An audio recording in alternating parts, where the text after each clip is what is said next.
क्षमा असावी देवा, पण ब्रह्मदेवांनी त्यांना ह्याची अनुमती द्यायला नको होती। जे घडायचे ते घडले। आता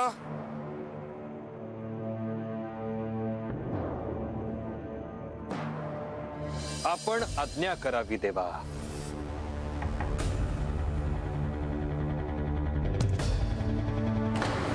शुक्राचार्य, दैत्य कुळाला पुन्हा समज देण्याची वेळ आली आहे। आतापर्यंत जे कुणी केले नाही ते करण्याचे त्यांनी धाडस दाखवले आहे। मी तात्काळ विद्युन्माळी, तारकाक्ष आणि वीर्यवान यांची भेट घेतो। आचार्य, मी जेजुरीत नाही याचा अर्थ ही सृष्टी, हे ब्रह्मांड पोरक झालं असं नाही।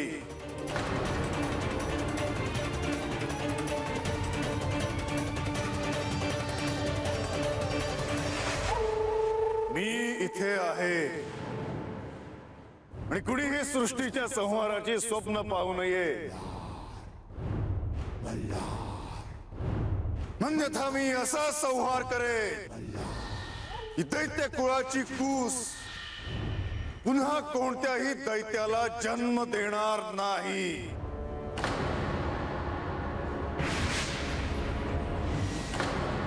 प्रस्थानाची सगळी तयारी झाली आहे ना? हो, पहाटेची वेळ आहे।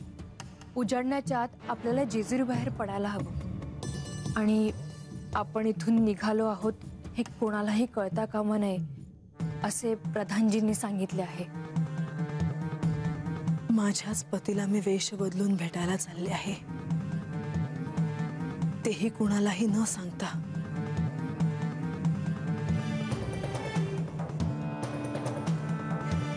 म्हाळसा, पण खरंच कोणालाही कळायला नको आपण चंदनपुरीला चाललो आहोत ते। कळलं तर लोक काय म्हणतील? देवा, मी आपल्याला विनंती करतो, आपण शांत असावे। दैत्य कुळाचा उद्धार करण्यासाठी मी त्यांना कोणतेही अयोग्य पाऊल उचलू देणार नाही।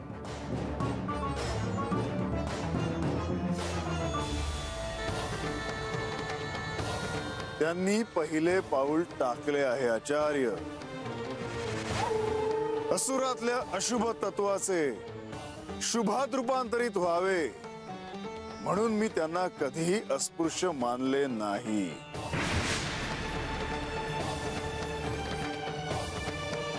पण हे जर समजण्याची त्यांच्यात क्षमताच नसेल तर यावेळी त्यांना माझे रौद्र रूप सहन होणार नाही।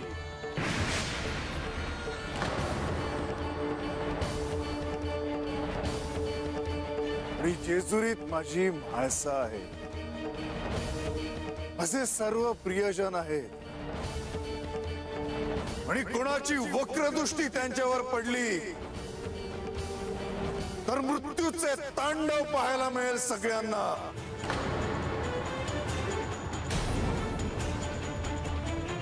देवा, मी त्या 3 असुरांना अंतराळात 3 पुर बांधू देणार नाही। त्यांना समज द्या आचार्य, अन्यथा मी त्यांना असे शासन करेन की पाहणाराचाही थरका पुढे।